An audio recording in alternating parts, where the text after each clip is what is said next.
Oh my gosh. Welcome to episode number 5 of the Working Writer podcast. I can't believe we're here. Today's topic is all about how to get feedback for your writing. It's an incredibly important step in your development as a writer, no matter what kind of writing you do. It's very telling when an amateur writer says, "Oh my gosh, I just finished writing. I hit the end and I'm publishing it." And you're like, "Wait, what?" There's a few steps you're skipping.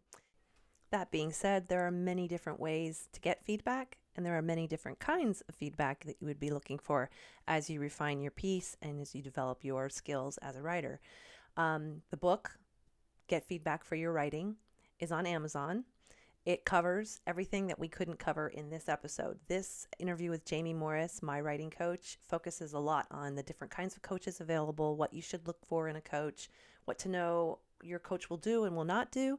Is a really great and very deep interview. We went long on this, but there's still so much more about feedback that I couldn't cover in the episode. So it's all in the book. It's only $1. I hope you check it out.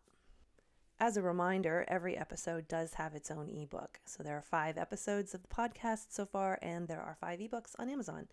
They are short reads, each 99 cents, and they all extend that show's content beyond what we could cover in the show. I really hope they are actionable, quick, and helpful to you. Each one also includes a section I call the prize inside, which has just a little special content you're not going to find anywhere else.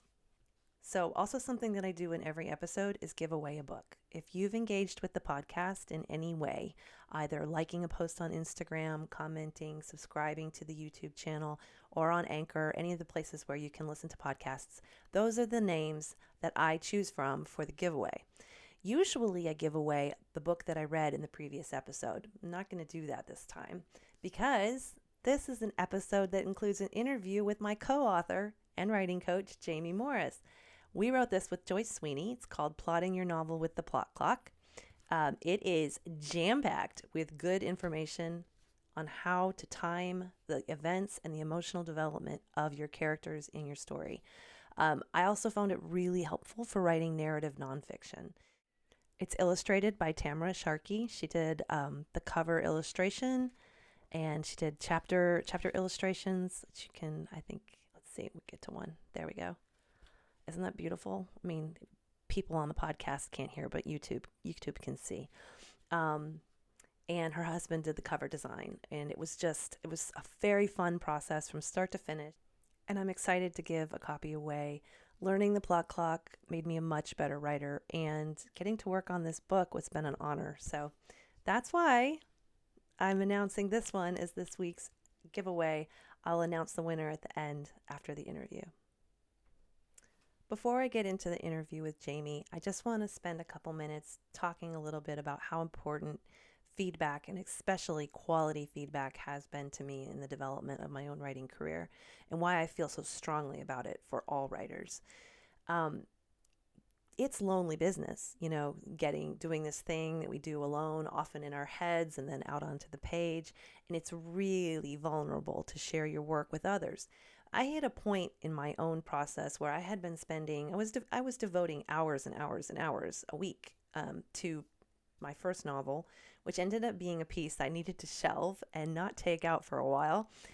So no, it's not been published anywhere. The reason I did that was because I was able to get feedback on what wasn't working about it. Feedback is crucial to getting an outside perspective, to making your piece stronger, to identifying what's wrong, catching typos, catching grammar mistakes. That second pair of eyes, and maybe that 15th pair of eyes, is an important part in the development of any piece. That being said, it can be really hard to find a critique partner, a feedback buddy, a good editor, a coach. I went to Google to look for my first coach because I did not know how to ask for help any other way. I had read this interview in a writing magazine that had mentioned the word writing coach, and I was like, oh, that's a thing. I was coming at this from a complete newbie standpoint and learning as I went, and that applied to everything, the process, craft, what the terms were even. And so I heard someone mention, or I didn't hear it, I read someone mention their use of a writing coach, and so I went and Googled it. My first one was real miss. We did not jive. And the reason why we didn't jive had everything to do with chemistry and delivery. Um, and that was an important learning curve. You're not going to jive with every professional you hire. You're not going to work well with every feedback partner that you exchange your work with. But it's important to know why. It's important to know what works and what doesn't work, what you should be looking for, and what to watch out for. I want to read a couple paragraphs from Bird by Bird. I know that I did that in a previous episode, and my goal was to read from a different craft book every episode. However, there's a reason why people keep returning to Bird by Bird. It's got so much wisdom in it. And she's got a paragraph in here that, well, it's like 3 paragraphs, that I think just really speaks to the heart of this issue on having someone read your drafts. I'm not suggesting that you and another writer sit in a cubby somewhere and write together as though you were doing potato prints side by side at the institution, and that then you beam at each other's work the way you gape when your kid first writes his name. But I am suggesting there may be someone out there in the world, maybe a spouse, maybe a close friend, who will read your finished drafts and give you an honest critique. Let you know what does and doesn't work, give you some suggestions on things you might take out or things on which you might need to elaborate, ways in which to make your piece stronger. In the first story of Donald Barthelme's I ever read 20 years ago, he said that the truth is a hard apple to catch, and it's a hard apple to throw. I know what a painful feeling it is when you've been working on something forever and it feels done, and you give your story to someone you hope will validate this, and your person tells you it still needs some work. You have to, at this point, question your assessment of this person's character, and if he or she is not a spouse or a lifelong friend, decide whether or not you want them in your life at all. Mostly, I think it's an appropriate first reaction is to think that you don't. But in a little while, it may strike you as a small miracle that you have someone in your life whose taste you admire. After all, this person loves you and your work, who will tell you the truth and help you stay on the straight and narrow, or find your way back to it if you are lost. It's interesting to me that in the next paragraph, Anne makes an analogy to midwifery. And Jamie and I even talk about that in our interview, which was just a funny mashup. I love coincidences when they happen like that in the universe. But midwifery is an excellent example of the kind of coming alongside a coach actually does. And they're not just refining your piece of writing, they're growing you and developing you as a writer. They don't necessarily teach writing, but they develop your writing talent. And I have found coaching to be an indispensable part of my career. So I'm going to get to our interview. Jamie has been coaching a long time. We start right in with her bio and how she got going in this process. She's an absolute delight to work with. And of course, I'll link to all her information in the show notes. Here's my interview with Jamie Morris.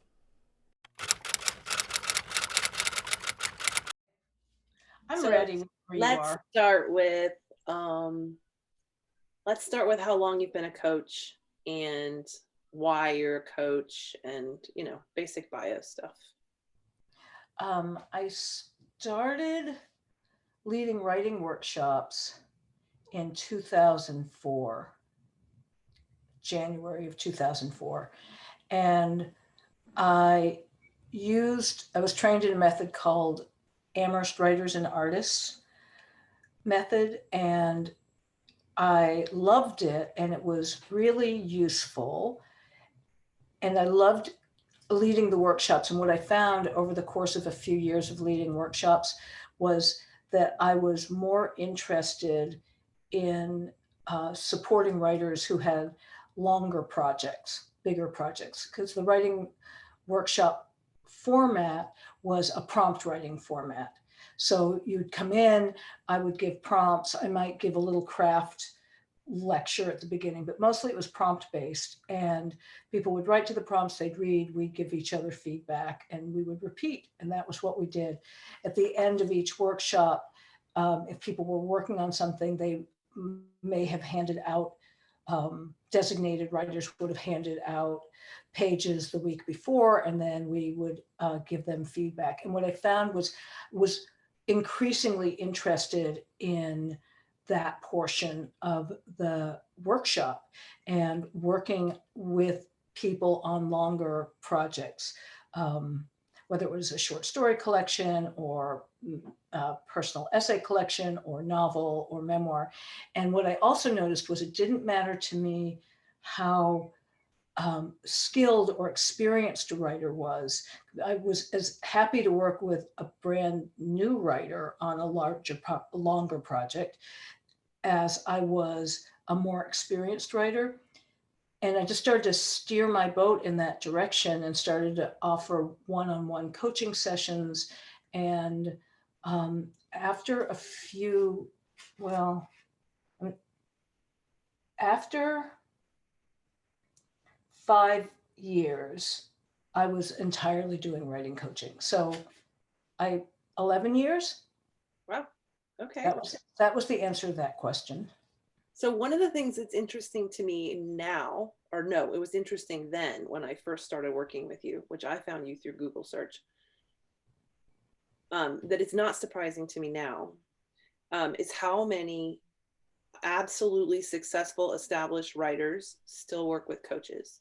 Like they're like, we could probably toss names, we won't, but there's names that are very well published, they're established in their careers, and they still work with a writing coach.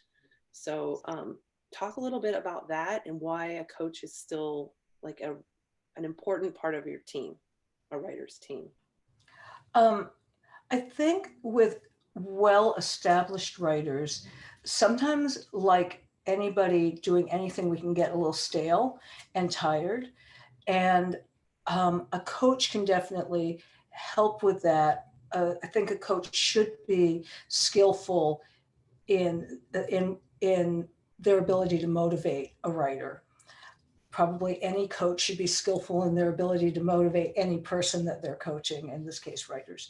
So if an established writer has gotten stale, a way that a coach could motivate would be to brainstorm with the writer and help them find maybe a new approach to their genre, or help them embark in a new genre direction, and maybe dig deeper into areas that they haven't. I'm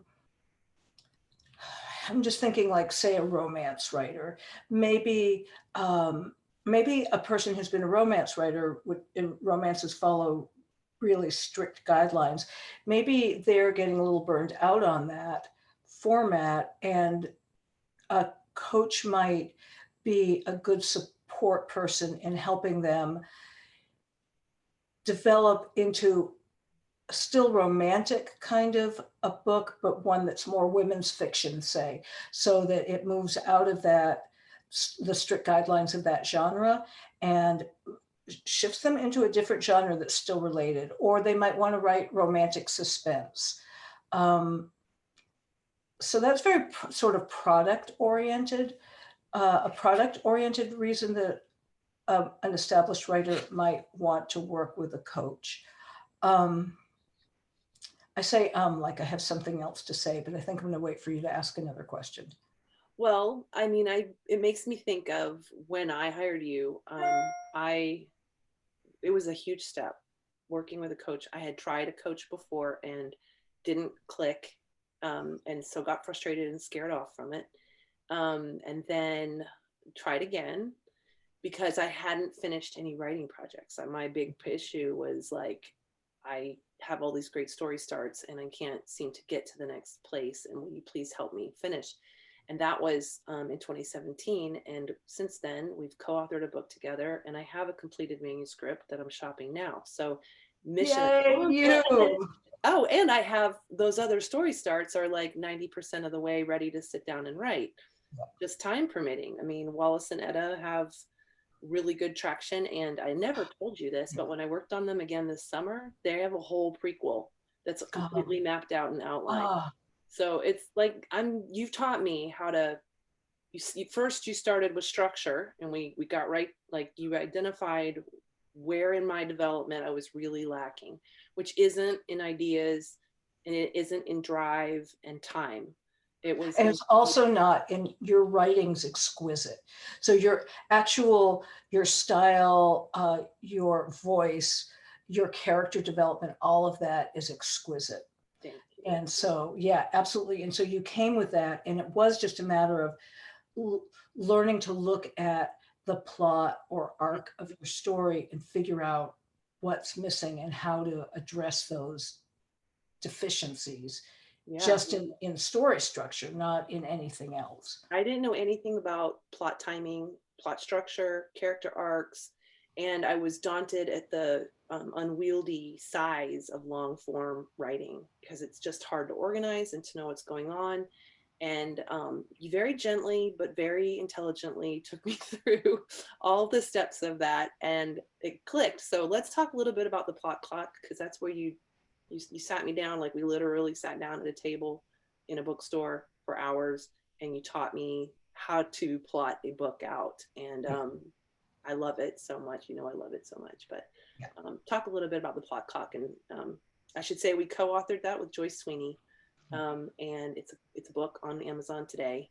But my introduction to it was in a bookstore at a table. So. Yes, with paper and pencil. Mm-hmm. So the title of the book is Plotting Your Novel with the Plot Clock. Not too poetic, but pretty much spot on. And the plot clock, there are a lot of plotting methods out there, lots of books on plot. And without having read all of them, but with having read some of them, I would say they probably all do basically the same thing. They guide the writer along basically the same path, with different language and different nuances. The plot clock, rather than being linear and showing the rise and fall of plot action, is a circle, hence the name clock. I'm going to do it that way because I think that's how you can see it, right? Mm-hmm. Okay. And it starts at 12 o'clock, and then it has major plot points at 3 o'clock, at 6 o'clock, and at 9 o'clock. And it it works for my brain. So because it works for my brain, it's easy for me to explain it to writers. And it's just reminding me, did you know that I used to tutor algebra professionally at a community college? Did I ever tell you that? I think maybe now that you're saying it, it's sounding a little familiar. I would not, if someone said, tell me 5 things about Jamie, I wouldn't remember to include that. But now that you say it, I remember thinking, huh, she's good at writing and math. How does that happen? Well, so here's the thing about tutoring algebra that was so awesome. Algebra is just a bunch of ways of getting from point A to point B, and solving things for things. And once you learn how to do it, it's just a pattern. And I'm really good with pattern recognition. So I would not say I'm good with math, but I would say I'm really good with pattern recognition. And what I loved was at the community college, there were a lot of um, non-traditional students who were coming back and wanting to change their lives, and a college degree was the way to do that. And people were terrified about algebra, terrified. And I got to teach algebra 1, sitting at my desk, not teach it, but tutor it over and over and over again, which meant taking the same formulas and explaining them to different people. And the joy and the art of that for me was taking this repetitious thing and this sort of basic structural thing, and learning how the person that I was talking to, trying to intuit how they would understand this thing. So that was the art form for me, was the way to explain it and deliver it. So the plot clock feels the same way. It's like basic, it's a structure, it does this, this, and this, but how do I help the writer get aboard this pretty simple structure and use it to clarify and amplify their story? That is so exciting to me.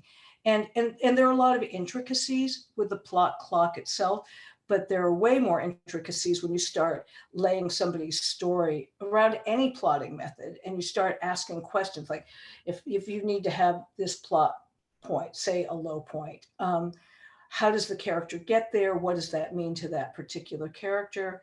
How does the character get out of the plot, that plot point? How do they travel forward in their story? What's at stake for them? So there's so many things. You take this like sort of template-y thing and you lay it on a story, and it just like springs to life. I'm sorry, what was the question? Oh, just that, just an overview of how it works. So wonderful. And so where I learned about the plot clock was Joyce Sweeney and I started teaching together. We did a series of advanced fiction, actually advanced narrative, because we worked with memoir writers too. So that's another thing. Oddly, the plot clock works whether you're writing memoir, as you know, and or writing fiction. So we were teaching our first workshop together, and she drew a circle on a piece of notebook paper, and she put in, I think, 5 points on the perimeter of the circle, and she said, "Oh, hey, this is the plot clock, by the way." And I was like, oh my God, this just answered all the questions in the universe. It was amazing how it helped me understand how to talk about plot. And then we taught together for 2 years, teaching these fantastic weekend intensives.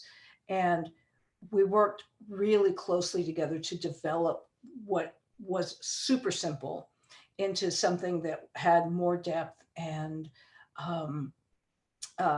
more intricacies, and really answered even more questions in a writer's quest to create both a meaningful plot and a meaningful story, and one that was suspenseful and engaging. So the plot clock actually does 2 things. It plots out the external events of the character's journey, and it reveals how the character changes as they go through that journey. So it's sort of doing double duty. That's my favorite part about it, because the linear model for plotting, I kind of understood for events, but I was not getting it about the emotional development and the character arc. And coming full circle, that whole journey in a circle is what was like my aha. And that's why it helped so much with memoir, because memoir is narrative, and you do have to show that arc from the beginning to the end of the story. And it's this section of time. It's not your whole life. It's just this section. And it was, I definitely used it every bit as much on the memoir as I do on fiction. So it was really wonderful. So now when you have a client and you take them, they've gotten that grasp on structure. We were talking the other day, and you were clarifying the way your coaching practice has changed because the kind of projects that you specifically take on. So spend a little time on how the different kinds of coaches that there are, the different kinds of things, and the ones that you like to take on best. Those are great questions. And so there are coaches that I would call story doctors. You and I actually know one. Our friend Ryan Van Cleve says that he does writing coaching, and I'm not going to argue with him because he's the awesomest. But I would call him more of a story doctor. He's the guy that you go to when you have a draft and you need to figure out how to make that a stronger draft. And he is really great at that. And he's really personable and smart and articulate, and really knows his stuff about fiction and memoir. He actually wrote, I think, did he write the Dummy's Guide to Writing Memoir? He wrote, I have. Thank you. He wrote this one. Memoir Writing for Dummies. Writing for Dummies. I had that backwards. And he wrote the weekend book proposal, which I Oh, so use good. all the time. And he So wrote the good. foreword for the plot clock, and he's Yeah. coming on the show. Yay, Ryan. So I would say that's sort of one end of the continuum. And then I work probably at the other end of the continuum, maybe almost, but not quite. So I'll sort of place myself here, which is I'm really happy. This sounds pejorative, but I don't mean it to be. I'm really happy to handhold. I'm really happy to be an accountability partner. Um, I'm really happy to be with you as you're creating that first draft. And I think that's my real strength. So I'm happy to start with somebody who just has an idea, Mm-hmm. as well as somebody that has a draft that needs to have some significant revision. Um, and so in either case, which is if we had a new continuum or a new spectrum, those would be on the opposite ends. Hi, I just have an idea. Hi, I have a full draft. And anywhere in between, chances are really good. I'd still say, let's start with either an outline, if it's more of a non-narrative nonfiction, like a self-help book or a how-to book kind of a thing, then we would start with an outline. And if it was a narrative project, then I would say, let's make sure that you've got all of the major plot points that you need to drive the story forward. So back to the plot clock for a second. And again, any plotting method, but for me, the plot clock. I don't know why I'm holding a pencil. I'm It always feels holding a natural. pencil. That's so natural. Okay. I put it down for a second, but then I missed it. So I believe that you can use a plotting method at the beginning when you just have an idea to sort of see your road forward, to map your way forward. But I also think you can use it as an analytical tool and apply it to a draft and say, have I done these things? Is this draft fulfilling the things it needs to fulfill to be the kind of story that's going to attract and keep readers? So that's pretty much where I would be. So I want to help somebody get either a first or a second draft done that's good, a good draft. And then I feel like I've done my job, and then they can go and find readers for that draft, whether they're professional readers. I have a list of folks that I recommend. Ryan is on that list. I'll also just say that my friend Elizabeth Sims, who's the contributing editor at Writer's Digest, is on that list, and I have a few other folks. But it also could be peers. Mm-hmm. So then you get a read of that first or second draft and get some feedback, and then see what you want to do. Do you need to go do a third revision or second revision or first revision, or do you need a copy edit? Where do you want to go next? Mm-hmm. Okay, so that's where I am. I'm at the very beginning and to first draft or significant revision of a draft that's established. Some people just want to start with a draft.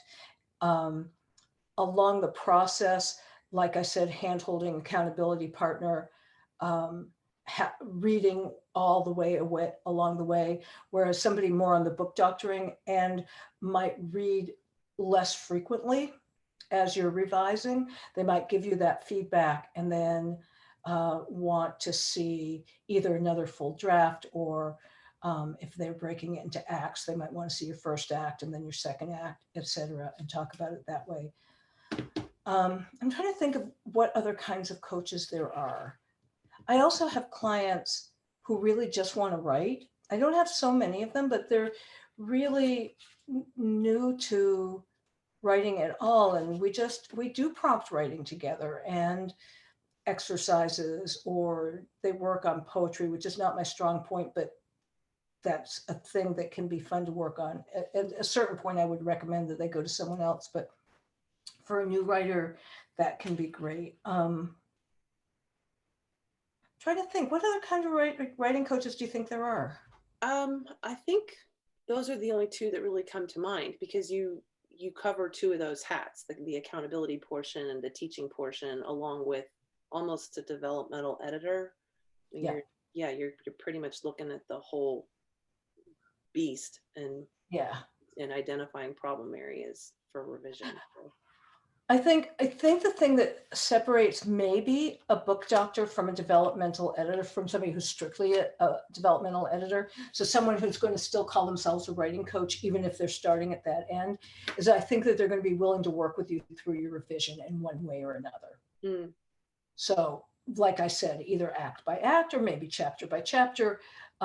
Whereas when you just get a developmental edit, pretty much you may have a conversation with the person, you may get an editorial letter, you may get margin notes or some combination of all of those things. And then you're expected to go and just use what feedback you like and integrate it how you like, and there you are, you're sort of on your own. So I guess the umbrella of writing coach has to do with a somewhat consistent presence in a writer's life, certainly over the course of one project. Mm-hmm. Okay. Yeah, relationship, working with. Yeah. Yeah, that makes sense. I mean, I'm thinking birth analogy immediately, between the difference between a doctor and a midwife. And midwife means with woman. She's going to be with you every step all the way through postpartum. And a doctor is there for the main event. Nurses take care of the rest, Yeah. It's much more piecemeal. So another thing that just comes to mind is that I think I just wrote a blog post called "What is a Writing Coach?" and ... and what makes a great writing coach. And I asked 12 people that I knew what they thought. Some of them are clients, some of them are, one person is the creative director of a small press. Elizabeth Sims was one of the people, Ryan was one of the people, Joyce Sweeney was one of the people, who was a former writing coach, now a literary agent. A friend who's a ghostwriter and editor. Just asked a bunch of people and some clients too.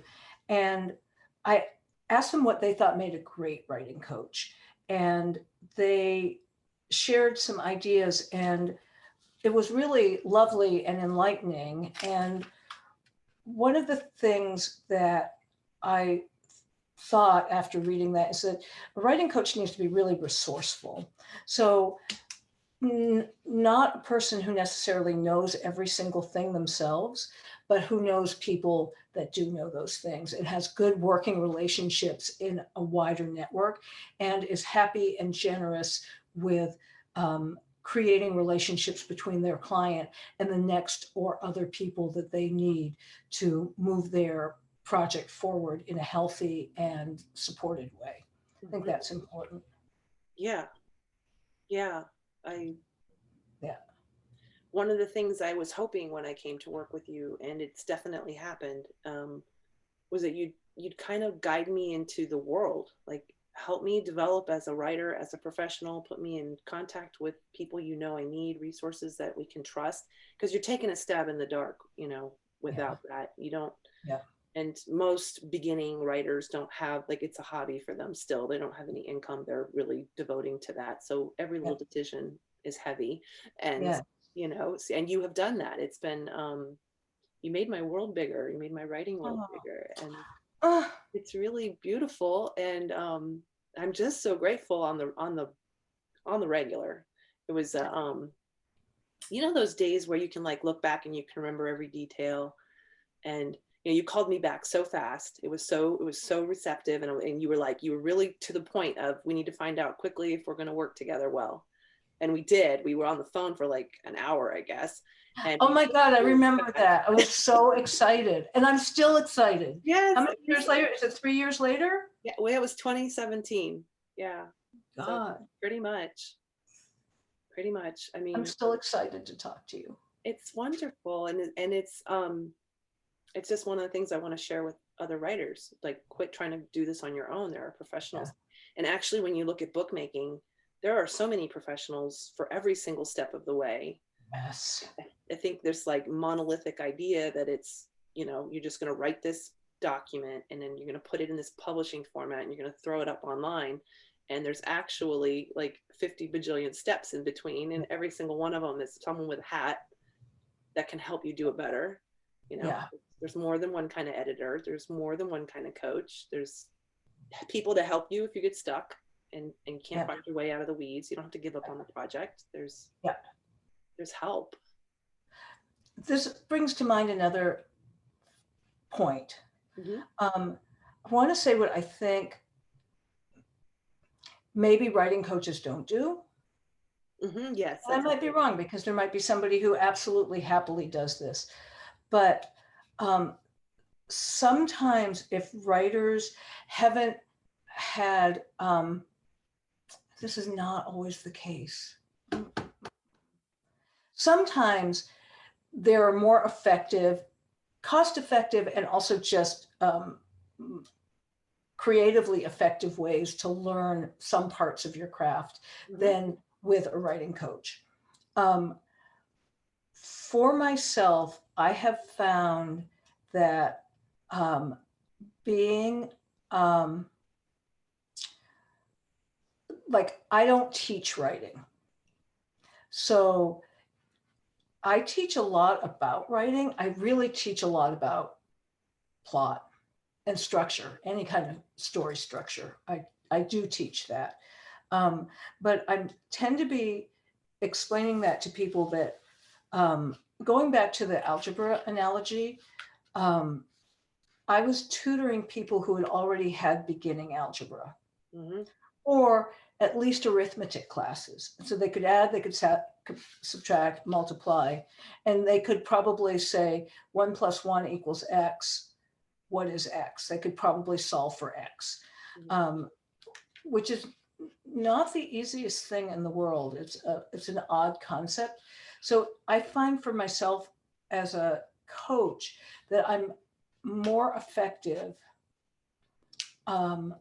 when I'm working with people that have either some basic understanding of some of the writing techniques and crafts and approaches and language, or they have some native skill that they just sort of have magically, and that they're, oh God, I hate to say this, but they're coachable.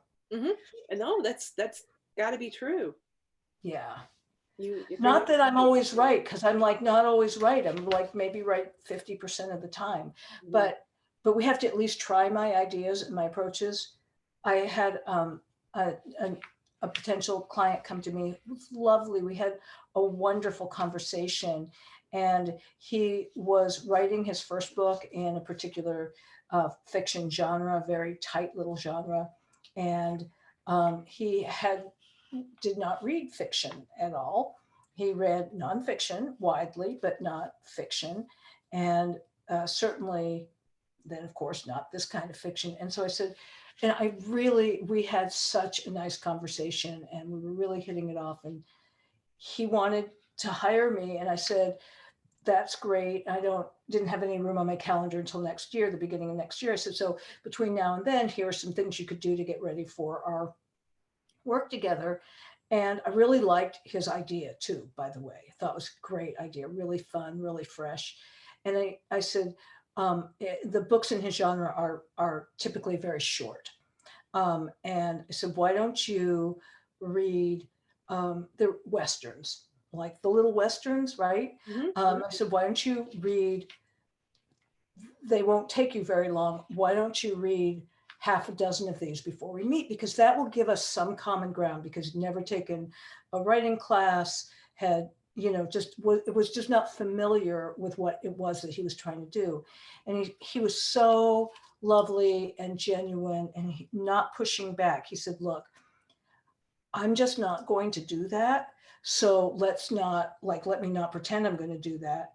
And that was sort of like made it clear that that was not a good fit for me, because there's so much that you can get, even if you haven't taken writing classes, there's so much you can get from reading in your genre that helps you understand what it is you're trying to do.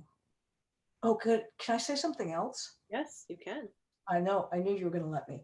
So another thing is that sometimes people who are new to the craft of writing, they're afraid that if they read in their genre, that they're going to take on the styles of other authors and that their work won't then be authentic to them. And um, that is not wrong in some ways, but it gives you such a great education.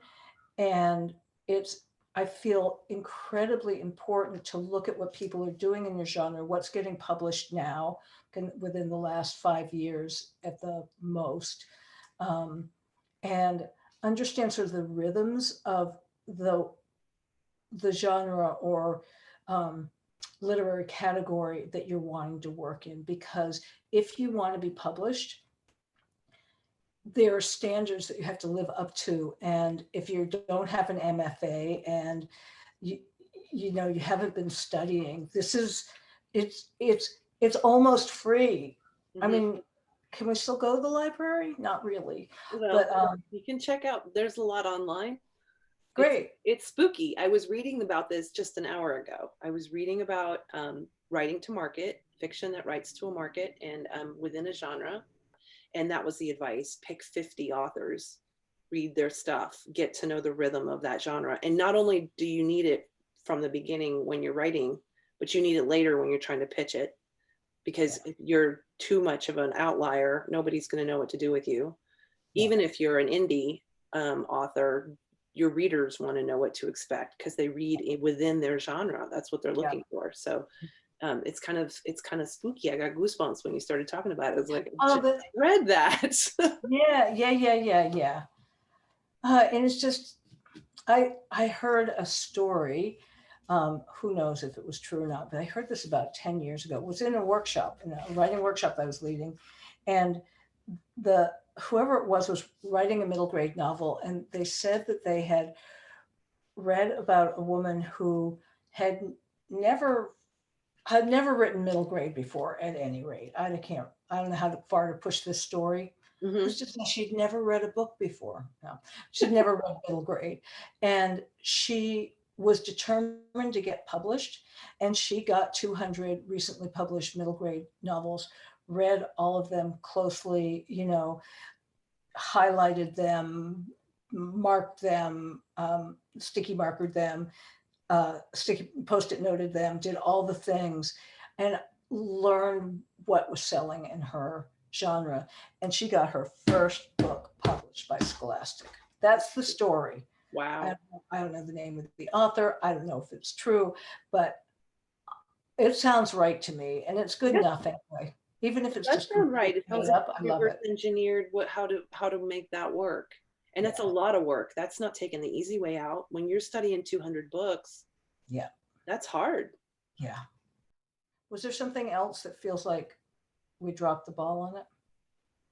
I think you were so thorough in your answer that if there was, it was probably covered. Cool. Because you followed it up. Yeah, you followed it up with what a writing coach does not do, which I think is a really important distinction, especially with expectations. I think when people run into snags, expectations are usually pretty close to the root. Yeah. A coach can't make you, can't promise results and promise all your little pie in the sky ideas about contracts and all that are going to come true. Yeah. What to do when you're done working with a coach, or you need to stop working with a coach, or do people ghost their coaches, or should we spend any time on the Sure, if you want to. Yeah. I mean, okay. So there are a couple of reasons that people stop working with coaches. If you've had a good and fruitful relationship with your coach and you a significant draft, I really think even if you love your coach and even if they're willing to read that draft, you might be better off finding another resource. For myself, when I'm working through a draft with somebody or through a revision, if they've come to me with a first draft, I've told them everything I know on the way. Don't pay me again to tell you the same stuff. Mm, Uh, yeah. So that can be a good time to seek outside, uh, seek another view on your story from somebody who's not your coach. Now, I'm always, if a writer goes away to do that, I'm happy to have them bring back the feedback, show me the editorial letter, talk to me about that experience, and tell them my thoughts on that if they would like help digesting that. That's always a thing. Sometimes writers run out of money because um, this isn't cheap. hmm Um, and it's a significant investment. So sometimes we just, we are humans and we cannot invest in the next thing and the next whatever. So I think one thing that I really love to suggest to my writers, I haven't found a super effective way of helping them do this. Sometimes I connect writers with one another so that they can have critique partners that who aren't me, which is wonderful. But finding is critique partners are golden, good critique partners, and it's not that easy to find for newer writers. But doing your due diligence to try and create a critique group or become part of a good critique group or find critique partners, that's going to help you all along the way as a writer, period.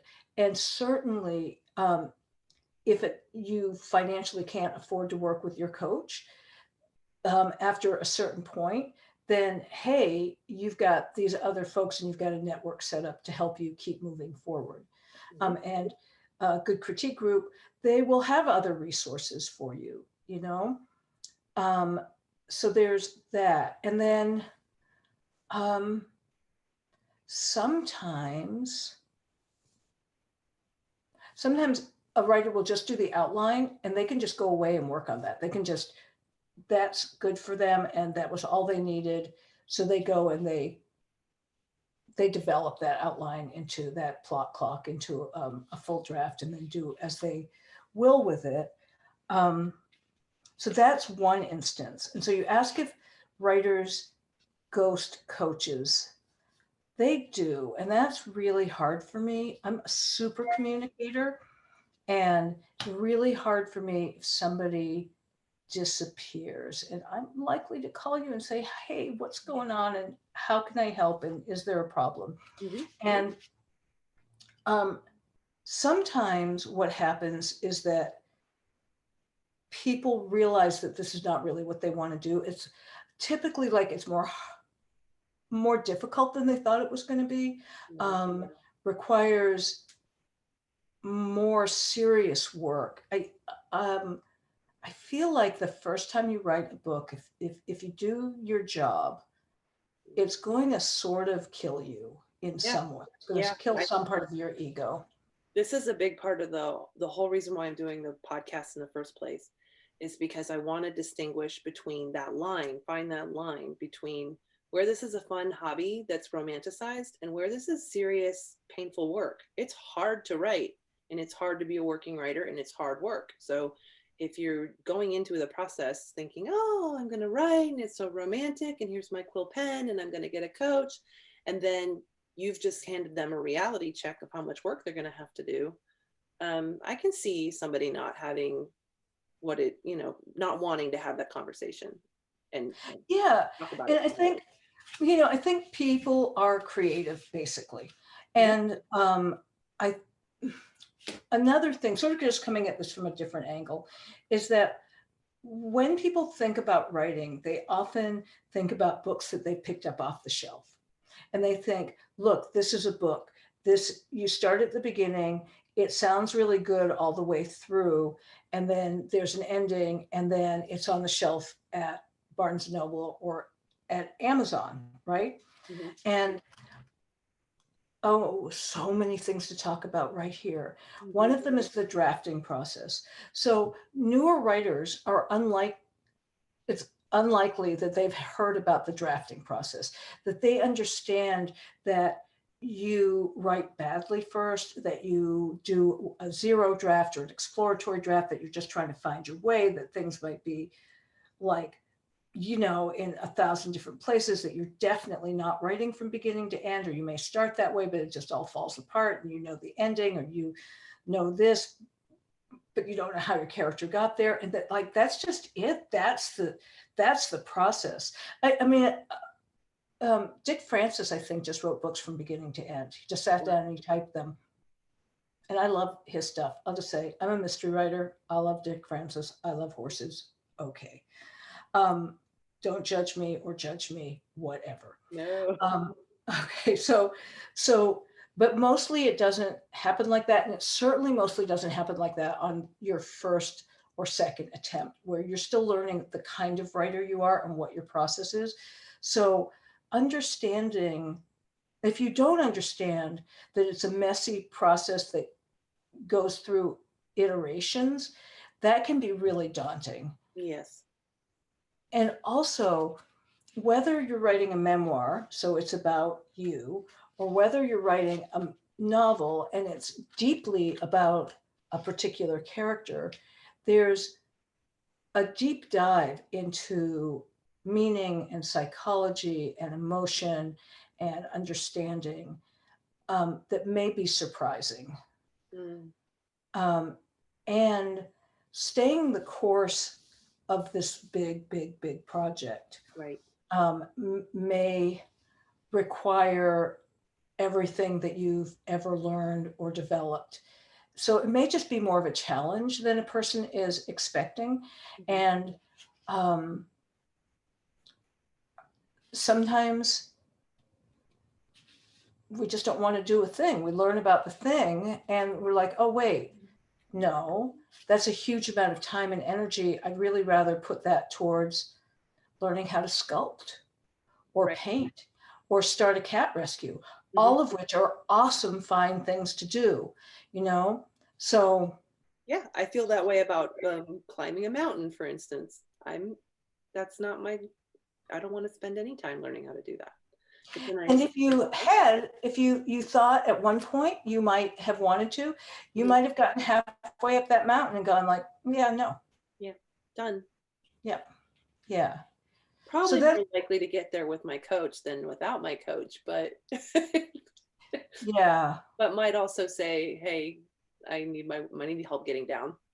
This was a bad idea. Recently, at a memoir client. So people that write memoirs typically are writing them about really difficult times in their life. Not always, but that's can be a big catalyst to unpack a difficult time, sort of make sense of it, and share one story with other readers, and maybe help other people who are going through the same thing. And it requires, again, that deep dive. So recently I had a memoir writer that I'd been working with for just about a year, and they decided that they needed a big hiatus. And it's been a couple of months since I've talked to them, probably check back with them in the new year. They were close to a full draft, and it's just deep work. It can be really deep work. And if you don't want it to be deep work, probably not the right coach for you, because maybe I'm saying it's deep work because I'm a deep work kind of person. And like my friend Elizabeth Sims, her book is called one of her many books is called You Have a Book in You. And in it, she says, writing a book isn't hard. And I'm like, Elizabeth, it's so hard. I want to hear her qualify that. Yeah, no, and she just feels like you just do this and you do this and you do this. So I'm realizing, like, I'm saying all of these things and they're totally from my biased perspective. So that's who I am as a writing coach. Yeah. That's who I am as a cat owner. That's who I am as a friend. I'm like intense. Yeah, I love that. You're not afraid to match my intensity. And to me, in my projects, writing was hard, but it also wasn't optional. It wasn't as hard as not writing it. having it inside of me and not getting it out was way harder than any hard day I've had writing. And I can expect it's going to stay that way. I mean, I've tried to say I'm not going to write anymore. It doesn't work. I'm constantly writing in my head. If I'm not at the computer, it's happening up here. So Yeah. I'm just thinking about what a joy it is to work with you because you produce. And so then we have something outside of us to look at together. yeah, Um, who is it some, that says a page can be edited, a blank page cannot? I mm, can't remember who says it. Somebody big, maybe it was Anne Lamott in Bird by Bird. Basically, get it out and get it down because then you have something you can edit, and you can't yeah, do anything with a blank yeah. page. So that's actually another piece of writing coaching, an interesting and difficult part is I've worked with writers, some of them really fine writers who have a serious, significant background in writing really well and publishing, and and also very new writers who getting writing done for whatever reason has either become really problematic or is really problematic. And um, it's, I don't think it's really a fine line, but boy, I am not a therapist. But I'm sympathetic and fairly skillful and willing to hang out and try and help solve that problem. Um, and sometimes our relationship is able to shift. That's not me. The relationship is through the relationship, they're able to step forward and start writing um, m- m- more consistently in a way that works for them, whatever that happens to be. And sometimes not. And that's so defeating for me. I feel so bad that I can't help you make that happen. And that's really hard. I don't want to end on a sad note, but No, you that's gave sad. me good advice in regards to that. It's almost like you warned me that it could happen. You protected me from it happening when you said, "Okay, I see what you're writing about. I want you to have your therapist part of your life right now." And like, because they're different roles. The role you Yeah, do is not the therapist.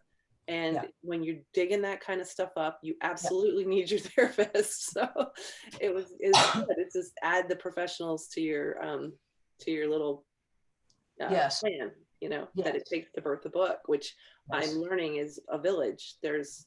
I don't know people who really do this completely solo. It's, I don't know how it would be possible. I had a really lovely potential client come to me who had a draft of a book recently. Um, and uh, again, we had such a great conversation. I just enjoyed their ideas so much, and the book sounded fascinating. And I did what I won't ever do again. I'm just saying. I said, they wanted a critique, Mm. and I'm not. Anyway, I said sure, and I sent them an invoice, and they paid the invoice, and they sent me the draft, and it was problematic Mm.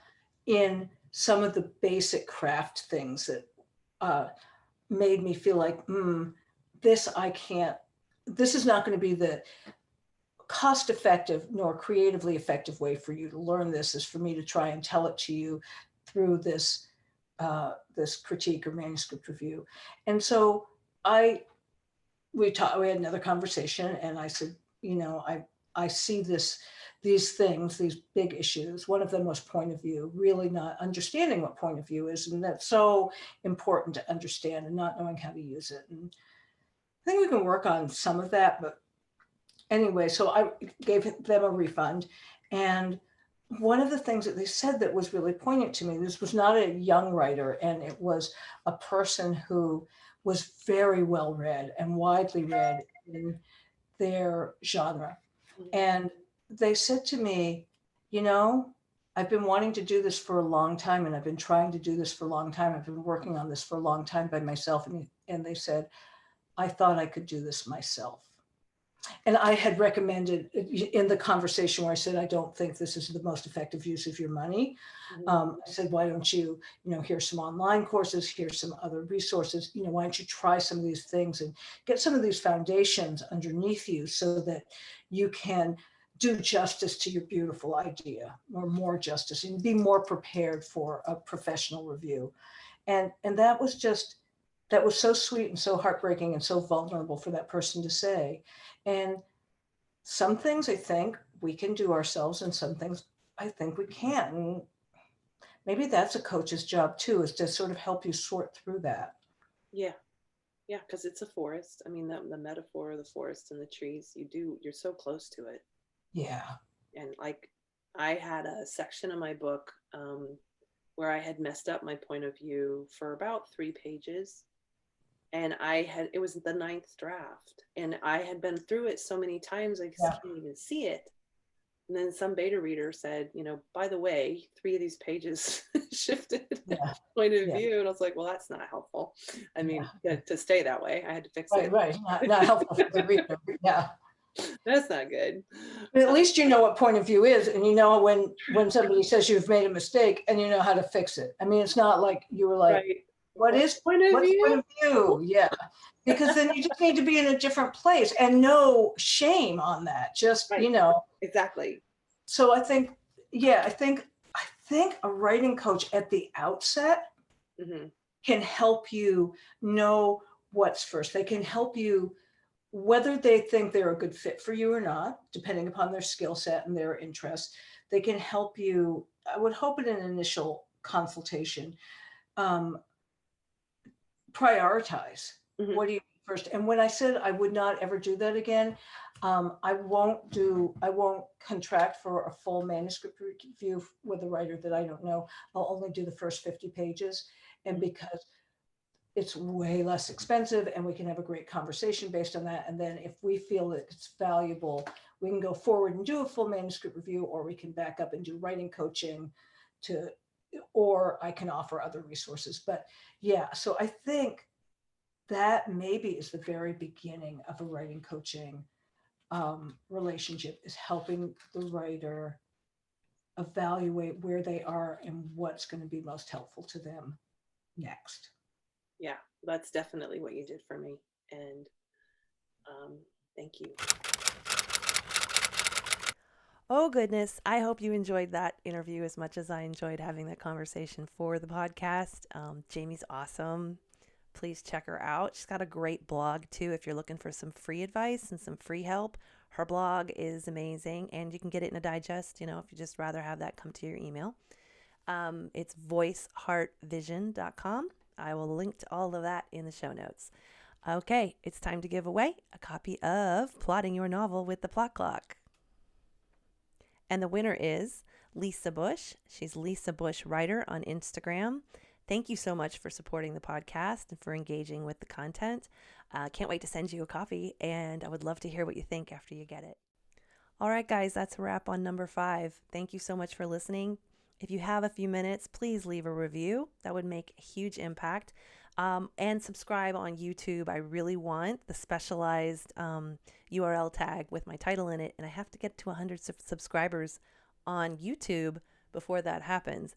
And my subscribership, is diluted over several platforms. So if you don't mind going over to YouTube, subscribe to the channel, help me get that address. That would be awesome. And leave a review. Have a great week. And the next episode's on editing.